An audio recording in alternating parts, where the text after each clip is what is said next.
ड्रामे की starting gene से होती है, जो 2 घंटे से जेल के बाहर वैन का वेट कर रहा होता है। एक्चुअली वैन पर अपने फादर को चाकू मारने का इल्जाम लगा था। जेल का गार्ड जीन को बताता है कि जेल में अच्छा बिहेवियर करने की वजह से उसे 3 महीने पहले ही रिलीज कर दिया गया था। इसके बाद कहानी 5 साल पीछे जाती है। जेल जाने से पहले वैन जीन से बोलती है कि चलो ब्रेकअप कर लेते हैं, लेकिन जीन उसे मना कर देता है। वो कहता है कि मैं तुमसे अलग नहीं हो सकता, मैं तुम्हारा वेट करूंगा, जब तुम वापस आओगी तो हम दोनों शादी कर लेंगे।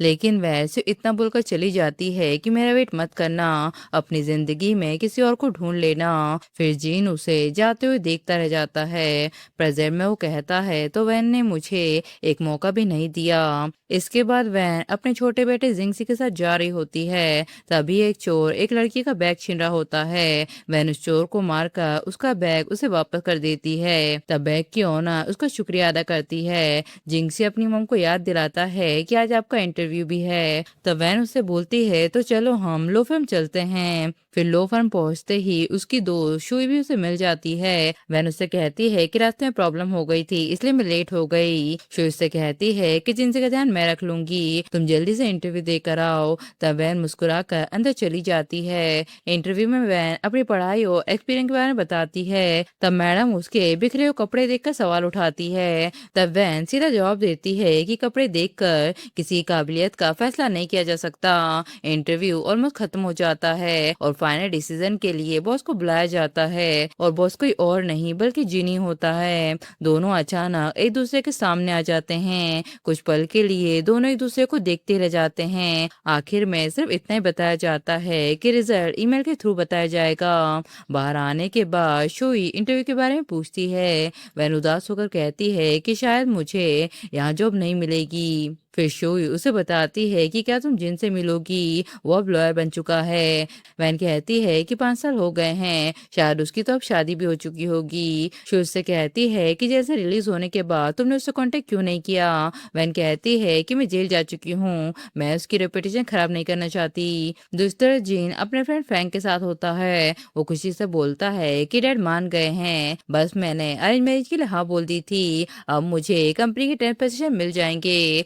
लेकिन जिन का ध्यान तो कोई और ही होता है। तब फैंग वैन के बारे में पूछता है तो वो वहां से तुरंत निकलने लगता है। फैंग गुस्से में कहता है कि वैन के लिए जिन ने कितना कुछ किया और उसने बिना सोचे समझे उसका दिल तोड़ दिया, फिर वो अब वापस क्यों आई है। उधर वैन एक और जगह इंटरव्यू देती है, लेकिन हर जगह उसका जेल का पास सामने आ जाता है। सब उसका इंटरव्यू लेने के बाद उसे मना कर देते हैं। बार बार रिजेक्ट होने की वजह से वैन टूट जाती है। वो कहती है कि मैंने पूरी कोशिश की, लेकिन लोग मेरा पास भूल ही नहीं पा रहे हैं। तभी तेज बारिश शुरू हो जाती है। जिन अपनी कार लेकर उसके पास रुकता है और कहता है कि कार में बैठ जाओ। तब वैन उसे मना कर देती है। वो कहती है कि मैं बस से चली जाऊंगी। जिन बोलता है कि बारिश इतनी तेज है, तुम्हारे पास तो अम्ब्रेला भी नहीं है, लेकिन वैन फिर भी उसे मना कर देती है। तब जीन गाड़ी से उतरकर उसे अपनी गोद में उठा लेता है। बाद में जीन वैन से पूछता है कि आज तो तुम्हारा इंटरव्यू था ना, क्या तुम पास हो गई।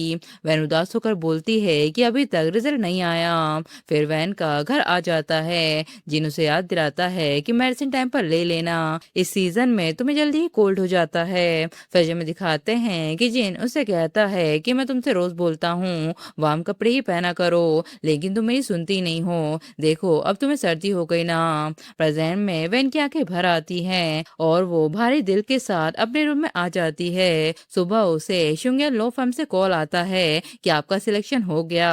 ये सुनते ही वैन को अपने कानों पर यकीन नहीं होता।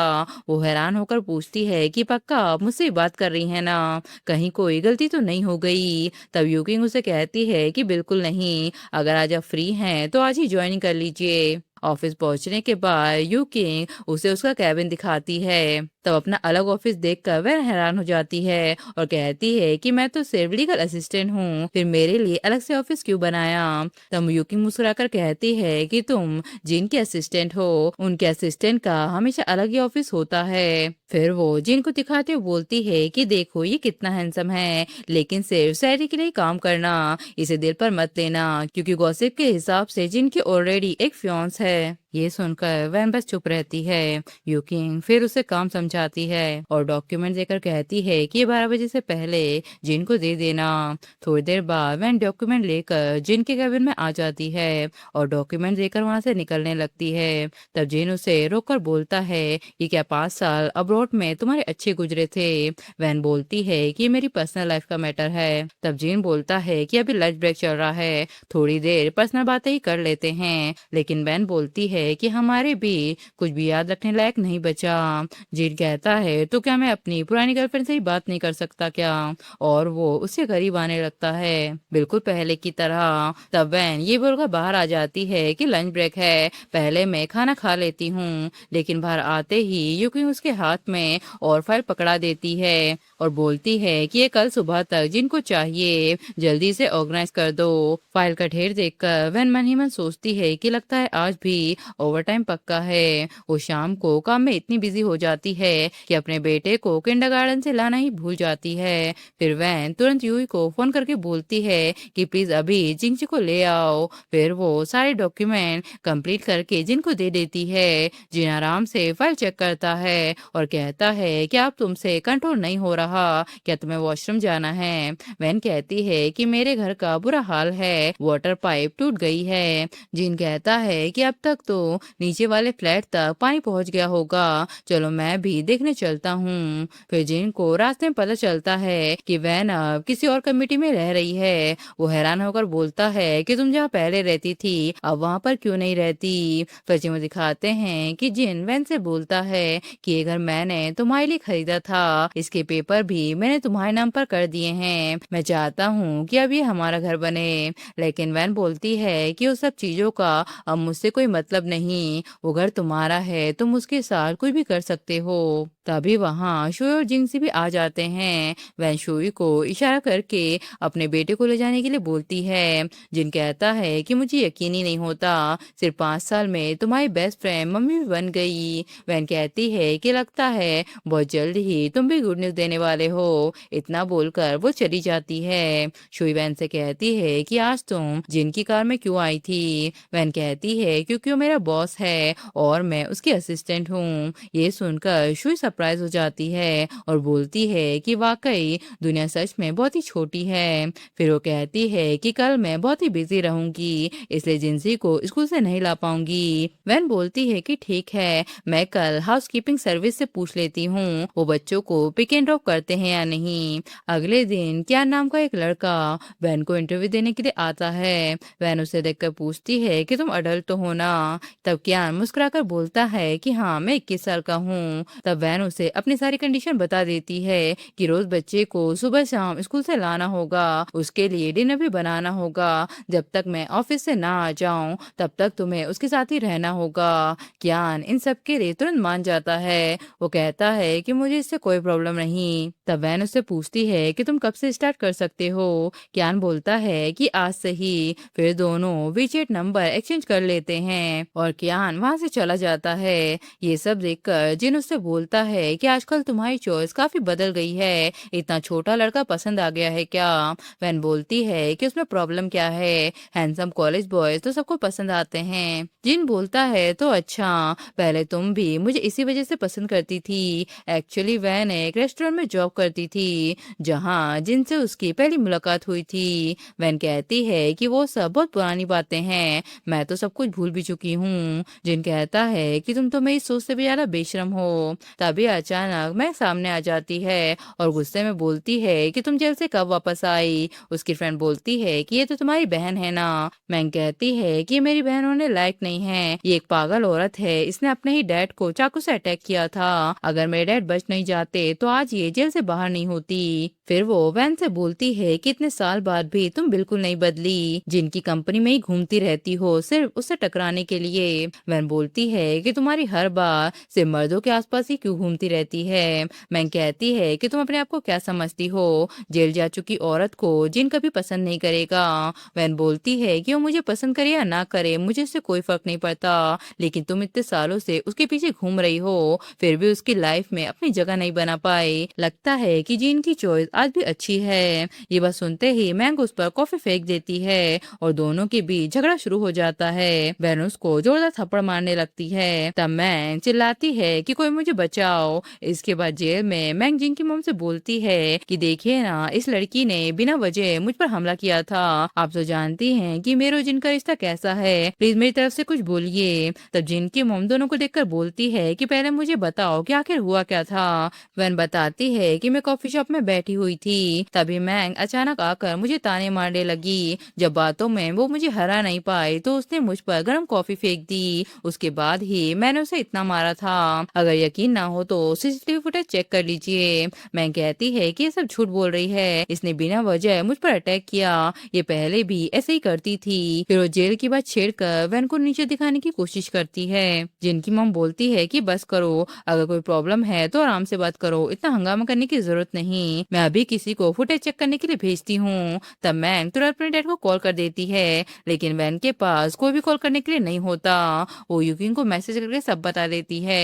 थोड़ी देर बाद मैंग के डैड वहाँ आकर वैन को थप्पड़ मार देते हैं और कहते हैं कि अपनी बहन को मार के तुम्हें क्या मिल गया। तब वैन भी उन्हें थप्पड़ मार देती है और बोलती है कि वो मेरी बहन नहीं है और आपको मुझे लेक्चर देने का कोई हक नहीं। उसके डैड कहते हैं कि उस वक्त तुम पे तरस खाना मेरी सबसे बड़ी गलती थी, तुम्हें तो जिंदगी भर ही जेल में रहना चाहिए था। वैन कहती है कि आपको लॉ की बेसिक नॉलेज भी नहीं है, पनिशमेंट सिचुएशन के हिसाब से होती है और वैसे भी तुमको कोई सीरियस इंजरी नहीं हुई थी, सिर्फ हल्की सी चोट लगी थी। अगर दोबारा मेरी तरफ हाथ बढ़ाया ना तो मैं तुम्हारी बेटी को मार दूंगी। तभी वहाँ जीन भी आ जाता है। वो वैन से पूछता है कि तुमको किसने मारा। तब वैन अपने डैड का नाम ले देती है। नाम सुनते ही जीन सीधा उसके डैड को मारने लगता है। तभी वहाँ उसकी मॉम आकर उसे रोकती है। जिंगमैन के डैड को अपना कार्ड दिखाकर बोलता है कि अगर मुझ पर केस करना है तो सीधे मेरी लॉ फर्म में आ जाना, मैं लॉयर हूँ, मैं किसी भी केस से नहीं डरता। थोड़ी देर बाद वैन उसे थैंक यू बोलती है। जिन कहता है कि इसमें थैंक यू की क्या बात है, उस आदमी को तो मैं काफी टाइम से पीटना चाहता था, अगर वो ना होता तो आज हम दोनों की जिंदगी ऐसी नहीं होती। फिर वो वैन की मॉम की डेथ का जिक्र करता है। वैन उसकी बात काटकर बोलती है कि जो हो गया सो हो गया। तब जीन की नजर वैन की नेक पर पड़ती है। वैन बोलती है कि मैं इनसे झगड़ा हुआ था जिस पर गर्म कॉफी मुझ पर गिर गई थी। जिन कहता है कि यहाँ तो छाले पड़ गए हैं, मेडिसिन लगानी ही पड़ेगी और वो एक पिंक बॉक्स निकालता है। फ्लैशबैक में जीन उससे बोलता है कि तुमने मेरे लिए पिंक बॉक्स क्यों खरीदा।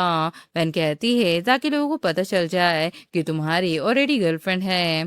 जिन कहता है कि ठीक है, फिर मैं इसे कार के सबसे सामने रखूंगा और सबको बोलूंगा कि ये मेरी गर्लफ्रेंड ने दिया था। प्रेजेंट में वैन कहती है कि तुमने अभी तक संभाल के क्यों रखा है। जिन बोलता है ताकि रोज ये देखकर याद रहे कि पहले मैं कितना बेवकूफ था, लेकिन वैन उसे मेडिसिन लगाने से रोक देती है और कहती है कि मैं घर जाकर खुद ही लगा लूंगी। उसे उसके डैड की बात याद आती है। प्रेजेंट में दिखाते हैं कि जीन के डैड वैन से कहते हैं कि जीन मेरा इकलौता बेटा है, हमारी यन फैमिली की बहू के लिए ना तो पैसा चाहिए और ना ही कोई बड़ा स्टेटस, बस एक ही बात जरूरी है, उसका फैमिली बैकग्राउंड बिल्कुल साफ होना चाहिए। वैन कहती है क्या आप मुझे एक और चांस नहीं दे सकते।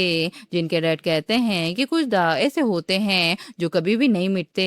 तब वैन सर झुकाकर बोलती है कि मुझे सब पता है, जिनकी इसमें कोई गलती नहीं थी, मैं कभी उसकी लाइफ को अपनी वजह से खराब नहीं होने दूंगी। इसके बाद वैन शुई और उसका बेटा तीनों मॉल में पहुंच जाते हैं। वैन उससे कहती है कि तुम जिनसी का ख्याल रखना, मैं वॉशरूम होकर आती हूँ। तभी जिंसी जिन को देखकर बोलता है कि उधर देखो कितना हैंडसम अंकल है। तभी फैंग की नजर जिंगसी पर पड़ जाती है। वो बोलता है कि ये बच्चा तो बिल्कुल जिन जैसा ही लग रहा है। जब वो ये बात जिन को बताता है तो शुई जिंगसी को लेकर निकल जाती है। वैन भी वहां से निकलने वाली होती है कि तभी फैंग उसे रोक देता है और कहता है क्या तुमने मुझे पहचाना नहीं, हमारा जिन तो तुम्हें याद ही होगा। वैन कहती है कि हाँ वो मेरा बॉस है और अभी मैं उसी कंपनी में काम कर रही हूँ। फैंग कहता है कि ये तो अच्छी बात है, चलो आज साथ में डिनर करते हैं। तब वैन कहती है कि इसकी जरूरत नहीं। इसी बीच जीन भी वहाँ आ जाता है और वैन को देखकर बोलता है कि आज तो तुम बिल्कुल केक जैसी लग रही हो, क्या बॉयफ्रेंड का बर्थडे सेलिब्रेट कर रही हो? तब फैंग कहता है तो अपने बॉयफ्रेंड को भी यहाँ बुला लो, चारों मिलकर साथ डिनर करेंगे। वैन बोलती है कि मेरे बॉयफ्रेंड की तबीयत ठीक नहीं है, इसलिए वो पहले ही चला गया। जिन कहता है कि ठीक है, बॉयफ्रेंड नहीं आ सकता तो हम तीनों ही डिनर कर लेते हैं, इसे अपना ओवर टाइम समझ लेना। इसके बाद फैंग वैन से बोलता है कि लगता है हॉस्पिटल से तुम्हारा बॉयफ्रेंड तुम्हें मैसेज कर रहा है। वैन कहती है क्या तुमको जलन हो रही है कि मेरा बॉयफ्रेंड मेरा कितना ख्याल रखता है? जिन बोलता है कि जल्दी से रिप्लाई कर दो वरना बेचारा ऐसे ही मारा जाएगा। तब वैन शुई को सारी सिचुएशन बता देती है। फैंग बोलता है कि अगर उसकी कंडीशन खराब है तो मैं उसके लिए बेस्ट ट्रीटमेंट अरेंज करवा दूंगा। वैन कहती है कि रुको, पहले मैं उसे मैसेज करके पूछ लेती हूँ। फिर वो शुई से कहती है कि थोड़ी देर बाद मुझे कॉल करना, वॉइस चेंजर यूज करना और बोलना कि मेरी तबीयत ठीक हो गई है और हॉस्पिटल से डिस्चार्ज भी हो गया है। फिर इसके बाद फोन आ जाता है। वैन कहती है कि हेलो बेबी, अब तुम कैसे हो? दूसरी तरफ से आवाज आती है कि मैं बिल्कुल ठीक हूँ और हॉस्पिटल से डिस्चार्ज भी हो गया हूँ। फैंग कहता है कि तुम्हारे बॉयफ्रेंड की आवाज तो कितनी हैवी है, लगता है कि 50-60 साल का होगा। वैन कहती है कि तबीयत की वजह से उसकी आवाज थोड़ी बदल गई है, तुम लोग आराम से खाओ, मैं अब चलती हूँ। इसके बाद जीन उससे कहता है कि सिर्फ मुझसे बचने के लिए बॉयफ्रेंड की झूठी स्टोरी बनाना जरूरी था क्या? क्या तुम्हें लगता है कि मैं तुम्हारे पीछे पड़ा रहूंगा? वैन कहती है कि मेरे ऐसा कोई मतलब नहीं था। जिन कहता है तो तुम यहाँ क्या कर रही हो, अब तक गई क्यों नहीं? और वो उसे अपनी कार में बैठने को बोलता है और कहता है कि जब तुम जेल से पहले डिस्चार्ज हो गई थी तो एक बार भी मुझे बताना जरूरी क्यों नहीं समझा? वैन कहती है कि हम दोनों का ब्रेकअप हो चुका था, मैं पहले ही तुमसे माफी मांग चुकी हूँ। जिन बोलता है कि तुम्हारी सॉरी अब कोई वैल्यू नहीं रखती। वैन कहती है तो तुमको और क्या चाहिए? जिन बोलता है कि मेरे पास वापस आ जाओ। तब वैन उसे मना कर देती है। जिन बोलता है कि क्यों, जब तुमने मेरी फीलिंग के साथ खेला था तो अब मैं ये क्यों नहीं कर सकता? बस थोड़े दिन मेरे साथ फन करो, जब मैं बोर हो जाऊंगा तो हिसाब बराबर हो जाएगा। वैन कहती है कि अगर इससे तुमको सुकून मिलेगा तो ठीक है। फिर वो जिन के घर पर आ जाती है।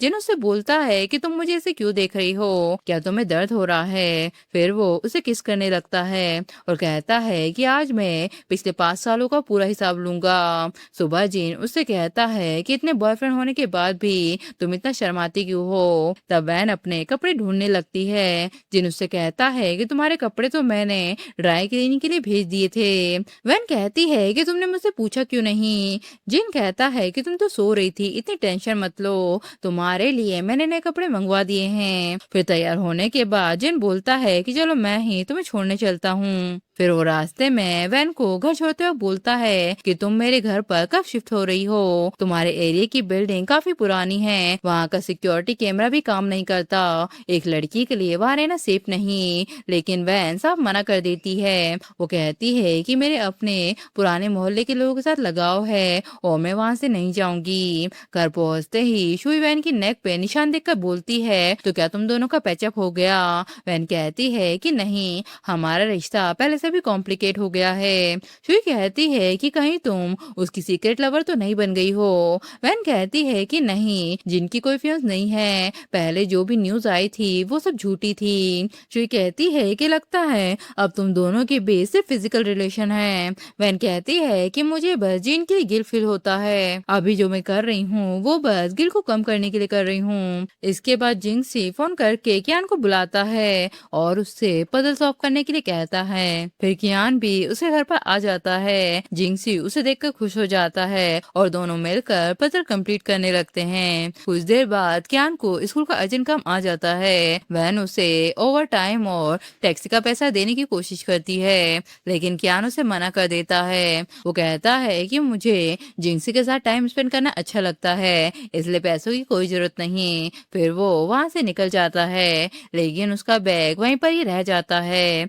वैन नीचे उसे बैग बैग देने के लिए आती है। ये सब देखकर जिन गुस्से में लाल हो जाता है और वैन से कहता है, क्या इसी को तुम दूसरे आदमियों के साथ बिजी रहना बोलती हो? वैन उसे समझाने की कोशिश करती है कि बात वैसी नहीं है जैसा तुम समझ रहे हो। तब जिन बोलता है, तो सच क्या है? तब वैन चुप रह जाती है। वो सोचती है कि ये सब जिंक्स से जुड़ा हुआ मैटर है, इसलिए वो इसके बारे में उसे नहीं बता सकती। तब जिन वहां से गुस्से में चला जाता है। इसके बाद कंपनी में मीटिंग चल रही होती है, जहाँ वैन जिन के लिए चाय लेकर आती है और उस चाय को उसके हाथ पर गिरा देती है, लेकिन जिन वहां से चुपचाप चला जाता है। सब लोग बोलते हैं कि इतनी गर्म चाय गिरने के बाद कोई इतना शांत कैसे रह सकता है। तब वैन उसके केबिन में आ जाती है। जिन कहता है, तो तुम सबको खुश रखना जानती हो, लेकिन अपने बॉस को नहीं। वैन कहती है कि तुमको खुश रखने के लिए लोगों की कमी नहीं है। तब जिन कहता है कि क्या तुमने नया घर खरीद लिया?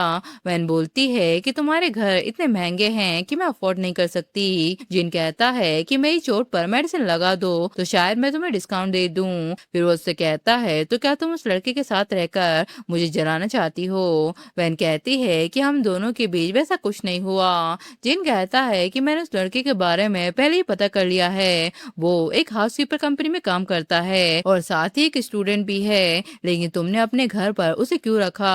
वैन कहती है कि पहले मुझे लगा था कि कोई आंटी आएगी, लेकिन जब वो आया और उसने सारी कंडीशन पूरी कर दी तो मैंने बस कॉन्ट्रैक्ट साइन कर दिया। तब जीन उसे पकड़ लेता है और कहता है कि तुमने ये बात मुझे पहले क्यों नहीं बताई? वैन कहती है क्योंकि मुझे लगा था कि तुम मेरी बात पर यकीन नहीं करोगे। तब जीन उसे किस करने लगता है। इसी तरह दोनों की भी दूरियां कम होने लगती हैं। फिर जीन की मॉम वैन को कॉफी पीने बुलाती है। चाय पीते हुए जीन की मॉम प्यार से वैन से उसकी जॉब के बारे में पूछती है। वैन बताती है कि अब वो एक लॉयर है। ये सुनते ही आंटी खुश हो जाती है और कहती है कि जीन की भी अब शादी की एज हो गई है। वैसे अगर तुमको प्रॉब्लम ना हो तो मैं तुम्हें घर छोड़ देती हूँ। तब वैन हैरान होकर बोलती है, क्या आपको बस इतना ही पूछना था? आंटी हंसकर बोलती है कि क्या तुम्हें ये लगा कि मैं फिल्मों की तरह 1 मिलियन का चेक निकाल कर बोलूंगी कि मेरे बेटे से दूर रहना? जिस पर दोनों हंस पड़ते हैं। इसके बाद वैन जिन के घर पर आती है। जिन के डैड उसे देखकर बोलते हैं, तो तुम जिनसे मिलने आई हो? मुझे ज्यादा कड़वी बातें नहीं करनी, लेकिन 5 साल पहले मैंने तुम्हें साफ कहा था ये एन फैमिली की बहू बिल्कुल साफ होनी चाहिए।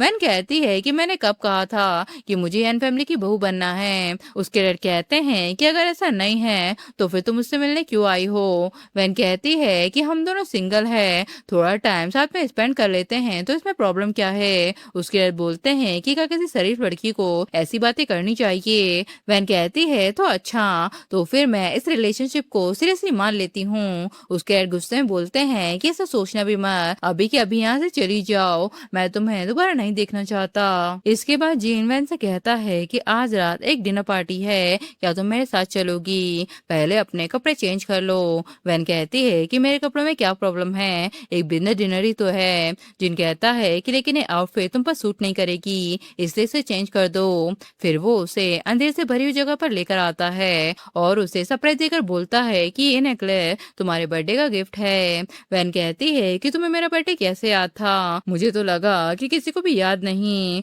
फिर वो उसे दिल से थैंक यू बोलती है। जिन बोलता है कि बस इतना ही, तुम्हारी जिंदगी में मेरी जगह आखिर है क्या? तभी वैन को कॉल आ जाता है कि जिंक्सी को तेज बुखार आ गया है। ये सुनते ही वैन घबरा कर बोलती है कि ठीक है, मैं अभी घर आ रही हूँ। तब जीन उसे रोक देता है और बोलता है कि जाने से पहले मेरा जवाब देकर जाओ। वैन कहती है कि मुझे थोड़ा टाइम दे दो, मैं बाद में तुम्हें बता दूंगी। तब जीन उसे कॉइन देकर बोलता है कि अगर लास्ट दिन भी तुम डिसाइड ना कर पाओ तो ये कॉइन उछाल देना।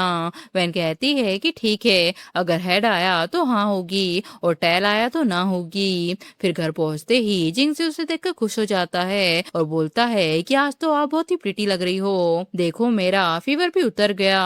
वैन कहती है कि कल मैं तुम्हें बाहर घूमने ले चलूंगी। जिंगजी कहता है कि हाँ, मुझे बहुत सारे बिल्डिंग ब्लॉक्स चाहिए। तब वैन मुस्कुराकर बोलती है कि ठीक है, कल मॉल जाएंगे और वहीं खरीद लेंगे। फिर वो दोनों मॉल आ जाते हैं। जिंगसी जिन को देखकर बोलता है कि लगता है मैंने इन अंकल को पहले भी देखा था, ये मुझे बहुत ही हैंडसम लगते हैं। वैन कहती है, तो क्या ये तुमको पसंद है? जिंगसी कहता है कि मैंने तो उनसे बात भी नहीं की, फिर वो मुझे कैसे पसंद आ जाएंगे? वैन कहती है, तो जाओ और अपना स्टे खुद ही ऑर्डर करो, साथ ही उन अंकल से भी बात कर लेना और देखना कि वो तुम्हें कैसे अच्छे लगते हैं। तब जिंगसी जिन से बोलता है कि क्या मैं यहाँ बैठ सकता हूँ। जिन बोलता है कि हाँ बिल्कुल बैठ जाओ। जिनसी कहता है कि क्या आपकी कोई गर्लफ्रेंड है, क्या आप अपना कॉन्टेक्ट नंबर मुझे दे सकते हो। जिन हैरान होकर बोलता है कि क्या ये आइडिया किसी और लड़की ने तुम्हें दिया है क्या। जिनसी कहता है कि नहीं, मेरी मॉम बहुत ही सुंदर है। जिन कहता है कि लेकिन मेरी गर्लफ्रेंड भी बहुत ही खूबसूरत है।